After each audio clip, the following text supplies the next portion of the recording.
up, got me all stuck, chasing that rush. Had to give up, I just want you, but अस्सलाम वालेकुम, hope so you are doing good. So आज की जो video है वो आप लोगों ने नीचे टाइटल से देख ली होगी कि मेरा experience as an MDCAT. तो मेरे पे फ़र्ज़ था कि मैं एमडी कैट देने के बाद अपना एक्सपीरियंस लाजमी आप लोगों के साथ शेयर करूं, और जो एमडी कैट के अब आने वाले स्टूडेंट्स हैं जिनका पेपर है उनके लिए बेस्ट ऑफ लक। तो सीन कुछ ही ऐसे थे कि मेरा पेपर था मॉर्निंग में, वहाँ एंटर हुए मैं 7 बजे अपने सेंटर के अंदर पहुँच चुकी थी, और उसके बाद वहाँ पे साढ़े 7:30 जो था ना वो क्लोजिंग टाइम था, सॉरी 7:30 रिपोर्टिंग टाइम था, 8 बजे क्लोजिंग टाइम था उनका। 7:05-10 में मैं अपने सेंटर के अंदर थी, और वहाँ जब हम लोग गए तो सबसे पहले उन्होंने हमारी फिजिकल चेकिंग की कि आपके पास कोई कैलकुलेटर ना हो, मोबाइल फ़ोन ना हो, एयरफोन्स ना हो, आपके पास वॉच ना पहनी हो आपने। जब हम ये करने के बाद हम लोग नेक्स्ट स्टेप पे गए तो वहाँ पे हम लोगों ने अपना आइडेंटिटी कार्ड और अपनी जो हम लोगों को रोल नंबर स्लिप इशू हुई थी पीएमसी वालों की तरफ से वो दिखाई उन्होंने। यार इतनी ज़्यादा उन्होंने जो है ना आइडेंटिटी चेक की कि हाँ भाई आप ही पेपर देने आए हो ना, यार ज़ाहिर सी बात है हम ही पेपर देने आए हैं। बट खैर जब हम आगे गए तो पहले वहाँ पर उन्होंने हम लोगों से आइडेंटिटी कार्ड लिया, शनाख्ती कार्ड पे जो हमारी पिक थी वो देखी, हमारे मास्क उतरवाए, हमारी वो शक्ल देखी, हाँ भी दोनों से में जाओ आप आगे, ठीक है। उसके बाद थर्ड जब हम लोग आगे गए तो वहाँ पे थी एक मतलब टीचर बैठी हुई थी, उन्होंने हम लोगों की पीएमसी की जो रोल नंबर स्लिप थी वो देखी, उस पर जो पिक लगी हुई थी वो देखी। उसके बाद हमारा मास्क उतरवाया, हाँ बेटा दिखाओ अपनी शक्ल, आप ही पेपर देने आई हो। और फिर उसके बाद उन्होंने हमें एक वेरिफिकेशन कोड और हमें सीट नंबर इशू कर दिया उन्होंने। उसके बाद जब हम फर्दर आगे गए तो क्या हुआ, हाँ तो वहाँ पे ये था कि जब वो मार्क्यू था 12 रोज़ लगी हुई थी, चेयर्स लगी हुई थी 12 इस तरह से, और एक एक टेबल पे वाटर बॉटल पड़ी हुई थी, साथ वाइट बोर्ड पड़ा हुआ था और मार्कर पड़ा हुआ था साथ, बस ये 3 चीज़ें थी। तो ऐसा लग रहा था, और बिल्कुल सामने स्टेज पे जो है ना वो इन्विजिलेटर्स बैठे हुए थे, 3 सामने और 3 लेफ्ट पे। अब हम लोग सोच रहे हैं यार इस तरह लग रहा है कि ना हम लोग शादी में आए हैं और हम लोग ने बारी बारी उठना है, इनको सलामी देनी है और छुट्टी करके जाना है। अच्छा अब हम लोग अपना सीट नंबर ढूंढते रहे, सीट नंबर जो था वो डेस्क के ऊपर पेस्ट हुआ था। अब हम लोग अपना सीट नंबर लेके गए, जब वहाँ जाके हम लोग बैठे तो वो एसी चला देते हैं, चिल मॉल अपने घर वाला मॉल समझो और बैठे रहो। और मतलब वो जो है ना आप इतना ज़्यादा जब 7:30 से 8:30 तक का आपने टाइम वेट करना होता है ना आपने, तो वो ऐसा लगता है कि यार 1 घंटा इंतज़ार करते रहो। और इसमें ये हुआ कि जो मेरे फ्रंट पे जो मेरे आगे जो लड़का बैठा हुआ था, जो मेरे साइड पे लड़का बैठा हुआ, दोनों सो चुके थे, को एजुकेशन था, को टेस्ट हुआ था, ये आगे पीछे मिक्स लड़के लड़कियां बैठे हुए थे। लेकिन इतना गैप था कि कोई सीन नहीं था, कौन किसको नज़र आ रहा है ऐसा कुछ नहीं था। 7:45 बजे उन्होंने हम लोगों को टैबलेट्स दे दिए और हम लोगों को बताया कि आप लोगों ने पावर ऑन करना है इसको, और पावर ऑन करने के बाद वहाँ पे सिर्फ आपके पास एक चीज़ शो होगी, एक ही स्क्रीन आएगी मेन, उसको स्वाइप करोगे आप तो आपके पास टिप्स का वो खुल जाएगा, आप और कोई कुछ आगे पीछे जाने की ज़रूरत नहीं है, टैब में और कोई फंक्शन नहीं होगा वहाँ पे।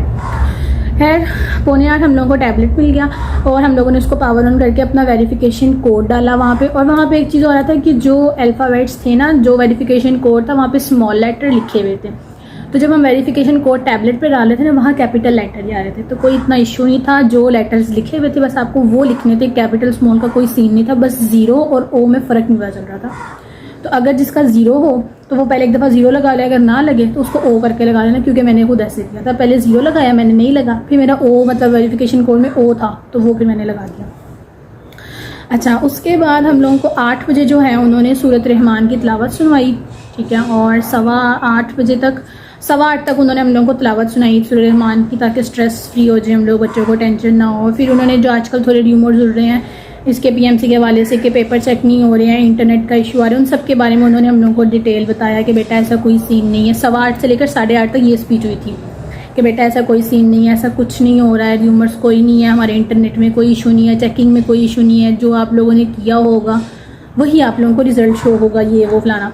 ये 8:15 से 8:30 तक 15 मिनट में उन्होंने हम लोगों को ये बातें बताई। जैसे ही 8:30 हुए उन्होंने टैबलेट्स के जो हैं वो ऑन कर दिए थे कि आप लोग अपना टेस्ट अटेम्प्ट करना स्टार्ट कर दो।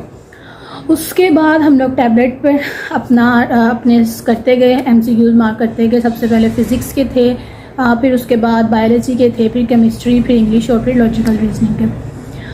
अच्छा इसमें केमिस्ट्री में जो थे वो MCQs आए हुए थे, थोड़े बहुत रिलेटेड थे रिएक्शन से, ठीक है, कि अगर आप मेथनॉल और इथेनॉल को मिक्स करो तो क्या रिएक्शन होता है, ऑक्सीडेशन किस में होती है, रिडक्शन किस प्रोसेस में होती है, किस रिएक्शन में होती है, इस तरह की चीज़ें थी उसमें।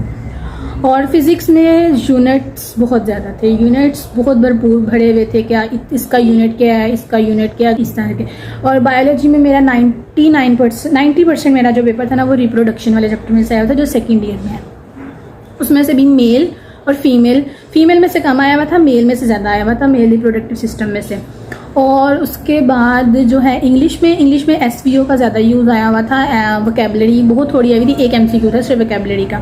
वो भी इस तरह से था कि आपको मीनिंग नहीं ढूंढना था उसका, उन्होंने एक सेंटेंस लिखा हुआ था, उसमें एक एडजस्ट करना था आपको एक वर्ड, बस इतना वोकेबलरी थी। बाकी स्पेलिंग आए हुए थे, स्पेलिंग बहुत आसान थे, 2 तो मुझे याद है। एक अप्लाई के स्पेलिंग थे, कि अप्लाई के स्पेलिंग क्या होते हैं, एक थे उसके स्पेलिंग, इशू के स्पेलिंग थे कि इशू के स्पेलिंग क्या होते हैं, एक थे वंस के स्पेलिंग क्या होते हैं, बस ये 3 स्पेलिंग आए हुए थे। उसके बाद लॉजिकल रीजनिंग की बारी आ गई, वो थे कॉजेज और इफेक्ट वाले, जिस तरह स्टेटमेंट्स हमारे पास उसमें स्टेप वाली बुक में जिस तरह भी हम लोगों को मिली हुई है, उसमें रीजनिंग उस तरह की आई हुई थी। अच्छा, अब कोई राउंड अबाउट 1 आवर और 6 मिनट पे मैंने अपना पेपर टेस्ट मेरा पूरा अटैम्प्ट हो गया था। वहाँ पे वो आपको बार बार एक चीज़ कहेंगे कि बेटा रिव्यू करना है। तो देखो, अगर आप 210 MCQs कर रहे हो और आपको खुद पे यकीन है कि हाँ भाई मैंने 210 कर ली हैं और 1 घंटे पहले कर लिए हैं, मतलब 3 घंटे का टाइम था ना, तो मेरा रिमेनिंग टाइम बचता था 1 आवर 6 मिनट। तो मतलब देखो, आपको 210 के 210 दोबारा रिव्यू करना पड़ेगा, आप दोबारा स्टेटमेंट पढ़ोगे, फिर एमसीक्यू देखोगे। और एक बात और, आप ना मतलब वहाँ पे ये है कि आपने अगर सी ऑप्शन सेलेक्ट कर दिया तो आप दोबारा डी कर सकते हो, ठीक है। लेकिन जो वहाँ पे कंप्यूटर या जो भी वो दिया हुआ ना, वहाँ पे ये चीज़ थी कि जो आपने ऑप्शन सेलेक्ट कर लिया ना, बस वो आपका आंसर जा चुका है। आप आगे डी लगाओ, बी लगाओ, ए लगाओ, वट कोई भी लगाओ ना, वो फिर सिलेक्ट नहीं होगा। जो एक दफ़ा में लग गया वो लग गया, ठीक है। बेशक बाद में वो क्लिक होता रहता है, DABC होता रहता है, लेकिन जो फर्स्ट अटेम्प्ट में MCQ चला गया आपका, वही आपका आंसर होगा, ठीक है, और उसी के आपको मार्क्स मिलेंगे। उसके बाद सेकंड जो चीज़ होती है वो होता है स्किप करना। वहाँ पे सर हम लोगों को यही कहते हैं, मतलब जो वहाँ पे इन्विजिलेटर्स होते हैं वो आपको यही कहते हैं कि बेटा आप स्किप कर लो, कोई इशू नहीं है, आपको नंबर मिल जाएंगे, ये वो, ठीक है। लेकिन मेरे ख्याल से कि यार रिस्क है, ठीक है, आप अगर ले लो, रिस्क लेने की क्या ज़रूरत है, आप इजीली करो, ठीक है। अगर आपको आता है 3 घंटे का टाइम है यार, आप MCQs पे 5 मिनट लगा के सोच लो, ठीक है, लेकिन उसको अटेम्प्ट करो, क्योंकि हमें नहीं पता कि वो MCQs हमें दोबारा नंबर मिलेगा कि नहीं मिलेगा। कंप्यूटर पे चेकिंग है, हमें क्या पता कि वो ऑप्शन हम लोगों की सिलेक्ट होगी, हम लोगों को उसका मार्क्स मिलेगा कि नहीं मिलेगा। ये तो उन लोगों पर डिपेंड करता है कि उन्होंने किस तरह से सेटिंग की हुई है, किस तरह से सारा सीन है। तो मेरे नहीं ख्याल से कि आपको स्किप करना चाहिए। मैंने अपने पेपर में कोई भी क्वेश्चन स्किप नहीं किया। मैंने क्वेश्चन पे 5 मिनट लगाए, 6 मिनट लगाए, 7 मिनट लगाए, मैंने क्वेश्चन स्किप नहीं किया कोई भी। मैंने उसको करके ही मैं आगे गई, मैं ऐसे नहीं आगे गई मैं। उसके बाद आपके जब आप पेपर कर लेते हो आपको सबमिट का ऑप्शन आता है, वो फिर आपके पास वो आते हैं, आप इन्विजिलेटर को बुलाते हैं। इन्विजिलेटर काफ़ी कोऑपरेटिव थे हमारे यहाँ पे, जिनका इधर गार्डन टाउन में बना होगा block, Babar block garden town है, वहाँ पे जिनका बना होगा, तो वहाँ के इन्विजिलेटर्स बहुत अच्छे थे, मतलब उन्होंने काफ़ी कोऑपरेट किया हुआ था उन्होंने साथ साथ। और कोई ऐसा मसला नहीं, पिन ड्रॉप साइलेंस होते हैं, आप खामोशी से अपना टेस्ट कर सकते हो, ठीक है। उसके बाद और क्या था, बस लास्ट पे फिर आप लोगों ने पेपर जब सबमिट करना है तो आपने सबमिट खुद नहीं करना, आपको इन्विजिलेटर को बुलाना है। सर मेरा टेस्ट हो गया तो मैं सबमिट करने लगा हूँ, उनको ये बताना है आपने कि मैं सर, वो कभी भी वो खुद नहीं आपका पेपर सबमिट करेंगे, वो नहीं आपको कहेंगे कि बेटा क्लिक करो, आप अपनी मर्ज़ी से क्लिक करोगे और सबमिट कर दोगे पेपर, ठीक है। उसके बाद पेपर सबमिट करने के बाद आपको प्लीज़ वेट का एक वो ऑप्शन आएगा, ठीक है, मतलब प्लीज़ वेट लिखा हुआ आएगा। और उसके बाद जो है फर्दर वो आपको लिखाएगा कि your result is shown after 30 minutes of test conduct, मतलब टोटल जब टेस्ट खत्म होगा ना पूरी, मतलब 12 का टाइम था, उसके आधे घंटे के बाद मतलब 12:30 बजे टेस्ट आपको शो होगा। वो टिप्स की आप उस पर वेबसाइट पे जाओ, वहाँ पे अपना लॉगिन करो और वहाँ पे आपको रिजल्ट शो हो जाता है। सो आई पास द टेस्ट, मेरे नंबर अच्छे आ गए थे, मैंने पास कर लिया था टेस्ट।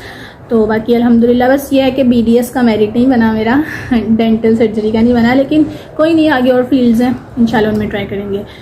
होप सो आप लोगों को समझ आ गई होगी कि किस तरह से जो है इस सारे को कवर करना है, कोई इतना मुश्किल नहीं है। हम वैसे ही इंसान ने हवा बनाया हुआ है, बच्चों ने हवा बनाया हुआ है कि यार पता नहीं कितना मुश्किल है, ये मुश्किल नहीं है, बस आपकी मेहनत पे बेस करता है। और अगर किसी का टेस्ट रह भी जाता है ना, तो यार ये नहीं सोचो कि मैं पास नहीं हुआ, मैंने कुछ करना नहीं है, या आगे ख़त्म हो गई है फील्ड। यार बहुत फील्ड्स हैं मेडिकल की, बहुत ज़्यादा। तो होप, जो अपनी एक उम्मीद है ना वो अपनी छोड़नी नहीं है, ठीक है, लूज़ नहीं करनी है आपने। जैसे मैं एक दिन के लिए मैंने की थी कि यार ये क्या हो गया, बट खैर ये जो बातें हैं ना, ये मेरी मामा के वर्ड्स हैं कि बेटा कुछ नहीं होता, आपकी मेहनत मैटर करती है, आपके नंबर्स, आपका रिज़ल्ट मैटर नहीं करता।